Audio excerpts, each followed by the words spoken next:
4 февраля в столичной больнице умер 14-летний ученик 72-й школы Бишкека. По предварительным данным, он стал жертвой школьного рэкета. Данный инцидент стал резонансным. Сейчас милиция ведет следствие. Конкретных обвиняемых пока не называют. В МВД рассказали, что нужно завершить следственные мероприятия, и только потом будут озвучены детали.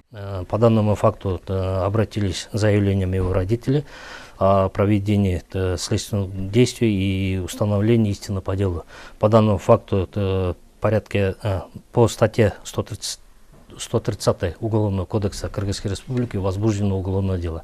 В настоящее время проводятся все необходимые следственные действия. Также назначена судебно-медицинская экспертиза. По результатам судебно-медицинской экспертизы будет принято окончательное процессуальное решение. Утром 21 января Нурисе Айтбаевой позвонили из школы, где учился ее 14-летний сын Аннас Айтбаев. Классная руководительница рассказала матери, что ее сын упал в туалете и ударился о раковину. Женщина приехала в школу, где сын подтвердил ей, что упал. На место вызвали скорую помощь. Осмотрев мальчика, медики сказали, что с ним все нормально, и уехали. Однако позже Аннасу стало плохо. И Нуриса вместе с классной руководительницей отвезли школьника в 3-ю детскую больницу. Я помню, что мать мальчика обратилась к нам, сказав, что нужно прооперировать сына. Мы с коллегами отправились в 3-ю детскую больницу и осмотрели ребенка. Его состояние было крайне тяжелым. На тот момент сердце билось 20 раз в минуту. Для ребенка это смертельно опасно. Мы решили перевести мальчика в кардиологию. Там мы нормализовали ритм сердца, но после у него отказали почки. Осмотрев повреждения, врачи задались вопросом, могла ли это быть определенная болезнь или же это последствия внешнего воздействия.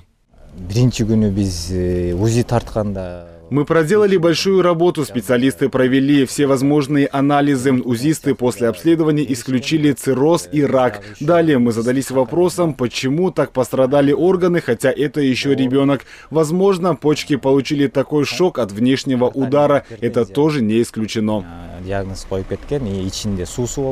12 февраля мать Аннаса на встрече с руководством школы, милицией и чиновниками заявила, что еще тогда врачи заподозрили, что ее сына избили. Об этом говорят и одноклассники погибшего мальчика. В сети появилось видео, где одна из одноклассниц Аннаса рассказывает обо всем, что случилось с мальчиком в тот день. В середине учебного дня наших одноклассников, то есть Аннаса и Нуреля, позвали старшеклассники. Это не какой-то старшеклассник, а ученик 9 класса. Имя озвучивать не буду. Что там именно происходило, я не могу сказать. Но в конце их разговоров этот старшеклассник, 9-классник, ударил Аннаса в ребро, после чего Аннас потерял сознание, и парни рядом сразу же отнесли его в медпункт. Пацанов там было много, примерно 5-6 штук. Нам сказали то, что он в какой-то момент очнулся, но когда у него спрашивали, его били или нет, он ответил нет, потому что боялся. И этот старшеклассник, 9-классник, сидел рядом с ним в этот момент, поэтому он побоялся сказать.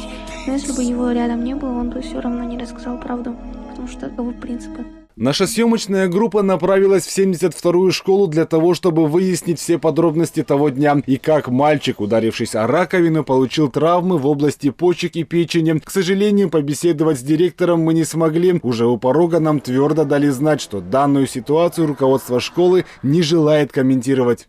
Нет, по поводу интервью я тоже... Мы не будем интервью брать? Нет, ничего, ребят, поймите меня тоже правильно.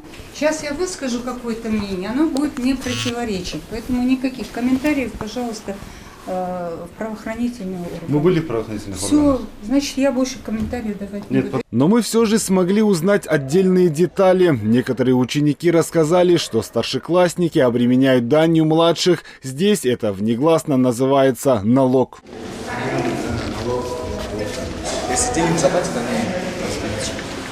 Это не единственный случай, когда школьные разборки привели к катастрофическим последствиям. 12 февраля в Волжской области была зарегистрирована еще одна драка. На этот раз 18-летний студент избил 9-классника. Тот по итогу скончался. В данном факте имеются подозреваемые лица, так как прямые свидетели указывают на лицо как совершившего преступление. В данный момент Карасуйским районным судом рассматривается вопрос об избрании в отношении него меры пресечения.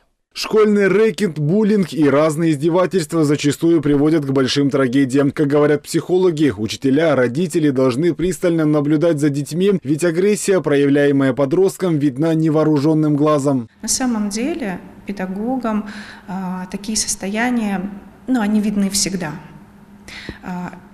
Агрессию мы можем увидеть в таких моментах, когда ребенок швыряет, кидает вещи, он оскорбляет своих одноклассников.